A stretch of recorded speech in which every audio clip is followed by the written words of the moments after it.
Everywhere you turn, you're the man. You're the number one sophomore in the nation. What pushes you to continue to get better? You know, every day you gotta go out there and work because there's someone out there working too. And if you stop, I think they can pass you up. You talk about LeBron James. It's been a runaway freight train. The Express with hype. It has started 2 years ago. He was on the cover last year of Sports Illustrated, on the cover of ESPN magazine this week. And that is all created. Curiosity, curiosity, curiosity. Well, simply put, Dan, LeBron James is the best high school basketball player I have ever seen. And I think as a 17-year-old, he's better than Kobe Bryant was at the same age. Why? Because he is just as skilled as Kobe Bryant was, but he is more physically imposing. And he's got an extraordinary skill level. He's also a brilliant passer, a guy that can play with other people, find teammates, and create shots for others. He's got a maturity level that most kids his age just don't have. And he will be, without a doubt, the first pick of the draft. I want to be the greatest of all time. I Google search LeBron James, and the first thing that appears at the top of the page is a news article from Fox News posted 6 hours earlier. The thumbnail picture is a Photoshop picture of a massive crying LeBron face with a Chinese flag covering his mouth on top of a baby's body. The headline reads, LeBron James hypocritical for staying silent on Hong Kong's fight while supporting US social injustice causes. I remember back in 2010 when LeBron announced his decision to move to Miami and leave Cleveland. There were videos of people burning LeBron's jersey in the street, calling him a traitor. On a talk show with Laura Ingraham, a Fox News anchor, LeBron was told to, quote, shut up and dribble. She didn't want to hear politics from someone she said was paid $100 million to bounce a ball. Wow. LeBron has dealt with a lot of animosities. I wonder how he handled that. When other superstar athletes come under fire, they usually crack. Antonio Brown, former wide receiver for the Pittsburgh Steelers, had a complete meltdown the second he underwent fire from the media. I can only imagine the horrific comments or outbursts the most scrutinized all-star in history has spout. But wait, what has LeBron done in response to constant criticism? On this episode of Beau Show, I'd like to take you on a journey through the history of LeBron James, on and off the court, to put into perspective the amount of maturity we have consistently seen from maybe the most scrutinized person to ever live. LeBron Raymond James was born December 30th, 1984, in Akron, Ohio, to Gloria Maureen James and Anthony McClelland. Gloria was 16 when she had LeBron. Anthony, an ex-convict with a long criminal history, was not in the picture. Over the early years of LeBron's life, he moved with his mother countless times, and in 1994 missed over 100 days of school. Before LeBron became LeBron, he was another kid from Akron getting lost in the system. LeBron often looks back now at 1993 as the year that changed his life. LeBron was in the 4th grade. His mother Gloria was 25 and had just quit her job at a shoe store. Gloria would spend most nights out, and LeBron skipped school most days, staying home playing video games or going to the corner liquor store where he could get snacks with his mother's food stamps. LeBron didn't have it easy. He also didn't have a support system. But then, one day at a grocery store, a local youth football coach asked LeBron to come play with his team. LeBron agreed and began to find happiness in sports. When LeBron and his mother were about to have to move once again, another youth football coach stepped up and offered to house LeBron with them in Akron so his mother could work on the weekends but still see LeBron. The coach's name is Frank Walker, and he became a father figure for LeBron.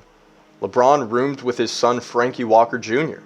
The Walkers enrolled James in Portage Pass Elementary, one of the oldest schools in Akron.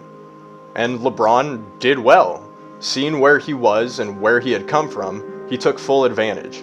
He was a stellar student, and the Walkers then enrolled him in St. Vincent High School, where he joined the basketball team in 1999. His freshman year, LeBron averaged 18 points a game and took the team to the state championship.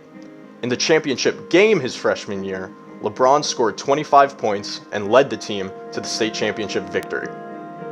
From there, LeBron became the most highly anticipated high schooler to ever play the sport of basketball. In his junior year of high school, LeBron was on the cover of Sports Illustrated, being donned the title The Chosen One. His senior year, he met his future wife and was drafted first overall by the Cleveland Cavaliers in 2003. Whoa, wait a second. That seemed a bit fast. Just a minute ago, I was telling you about LeBron being enrolled in elementary school, and now he's the chosen one on an NBA team? It was fast. That's how fast LeBron James' life changed.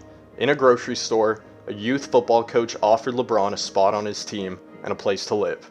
One small, kind act of offering shelter to a child in need led to one of, if not, the greatest basketball players of all time. So, what happened next? Well, we know what he did on the court. We know he is a 3-time NBA champion. We know that he won 3 Finals MVPs and that he is a 16-time All-Star and a 3-time All-Star MVP. LeBron is one of the most accomplished athletes ever. But that's never been a question. It was never up for debate whether LeBron was a stellar athlete and baller or not. The question always seems to be about his extracurriculars, which tells me 2 things. 1, his game is so strong that people who would tear the king down logically have to resort to criticizing his personal life in order to even attempt to dethrone him. 2, he must be doing something off the court to piss people off. But what is he doing? Well, he's doing a lot, a whole lot, but nothing that he should be receiving criticism for. In 2004, James and his mother Gloria founded the LeBron James Family Foundation. The LeBron James Family Foundation's mission is to provide students and families in Akron who suffer from poverty the education and support they need to start being able to support themselves and their communities. In 2018, the LeBron James Family Foundation opened the I Promise School. The school's mission statement follows. The I Promise School's mission is to positively affect the lives of children and young adults through education and co-curricular educational initiatives. We believe that an education and living an active, healthy lifestyle is pivotal to the development of children and young adults. That's pretty amazing. The first year of his career, LeBron James founded an organization that 2 years ago opened up a school. Here's an excerpt from a piece on the school written by New York Times writer Erica L. Green. The students paraded through hugs and high fives from staff who danced as Sister Sledge's We Are Family blared through the hallways. They were showered with compliments as they walked through a buffet of breakfast foods. The scene might be expected on a special occasion at any other public school. At LeBron James I Promise School, it was just Monday. Every day, they are celebrated for walking through that door. This time last year, the students at the school, Mr. James' biggest foray into educational philanthropy, were identified as the worst performers in the Akron public schools and branded with behavioral problems. Some, as young as 8, were considered at risk of not graduating. Now, they are helping close the achievement gap in Akron. But James didn't stop there. Here's a 2-minute clip from a recent video posted on the LeBron James Family Foundation YouTube page describing one of the foundation's new programs. It takes a village to raise a child and to keep kids off the streets on the right path. They need family, they need support, they need a place they can call home. As our family continues to grow, we're turning our hands-on support and family-first philosophy into something transformational. We want to do everything we can to make sure that these kids are successful. So we're taking this thing to a whole new level. I'm honored and I'm so excited to announce the I Promise Village by Graduate Hotels. The I Promise Village is a space that will provide shelter, safety, and support for our I Promise school families. At Graduate Hotels, community and education are at the core of what we do and how we approach hospitality. The I Promise Village will be a monumental next step for us and LeBron and his foundation's commitment to the future of the students and their families. It's absolutely humbling to see the change they are affecting on a daily basis, and we're honored to be part of their journey. We have families who are homeless, families whose lives have been instantly upended by gun violence, families who have no heat, no electricity, no running water. We have families that are struggling to survive. The I Promise Village will create an immediate haven for them to remove them from whatever situation they find themselves in until they get back on their feet. If education is the goal, survival is a requirement. Before we can teach them, we have to first make sure they're safe and have the basic necessities they need to live. Thanks to a partnership with our friends and now family at Graduate Hotels, this village will save lives, and the doors can't open soon enough.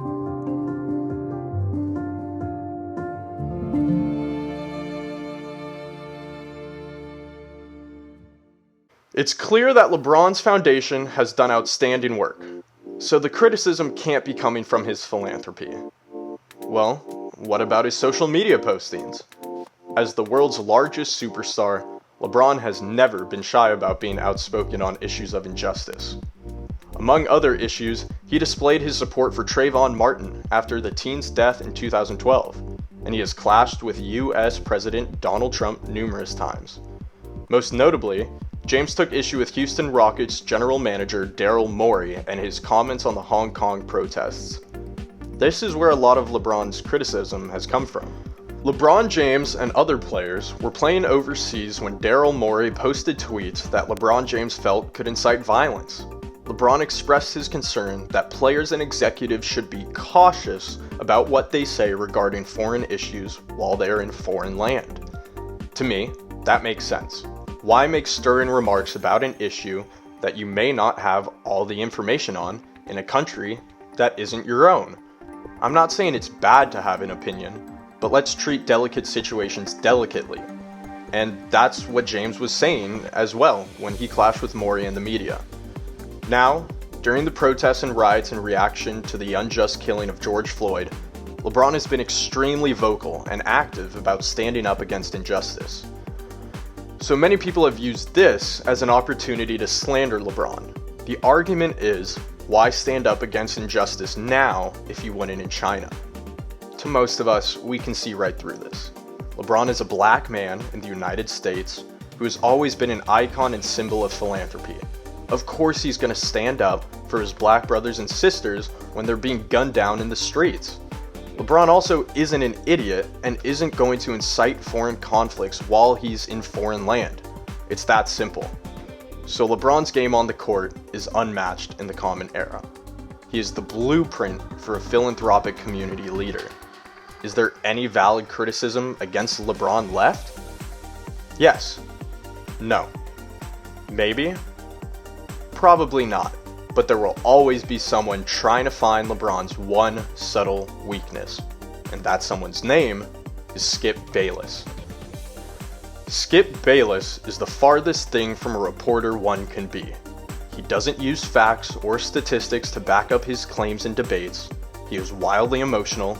He hates LeBron with a passion because he has fantasized about being Michael Jordan's best friend since he was a child. But gosh darn it, he's funny to listen to.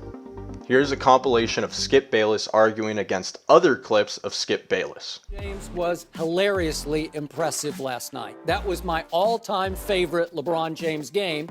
Don't give up the future for that guy because he's not your future. He might have been your present. He might have helped. Oh, ye of little faith. Your king is a vengeful king, and he taught you a lesson last night. Don't ever bet against the king. Am I right? Game 3.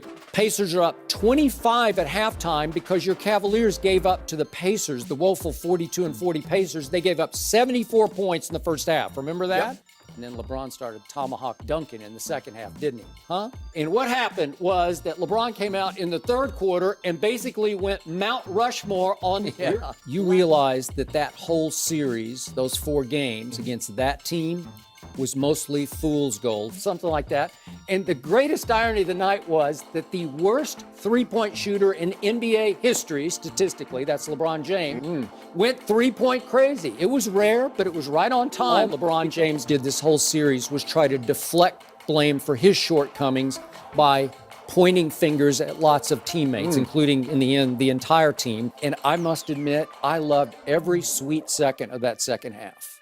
Way to go, LeBron. I was with you, big man. He's a wannabe who is short on every intangible that a leader and a superstar needs at the next franchise level. And if somebody invests heavily in LeBron, they're going to pay for it in the long run because he's just not that guy who can make that shot to win that game. Skip seems conflicted, but I'm not. LeBron James is clearly and obviously one of the best ballers to ever play in the NBA. But he's also one of the best leaders to ever be a member of the NBA's community off the court. He's fought through adversity. He's shown that he stands up for what he believes in, and that's really all that we can ask for as fans of the sport. Thank you so much for listening. If you enjoyed and think your friends would, feel free to share.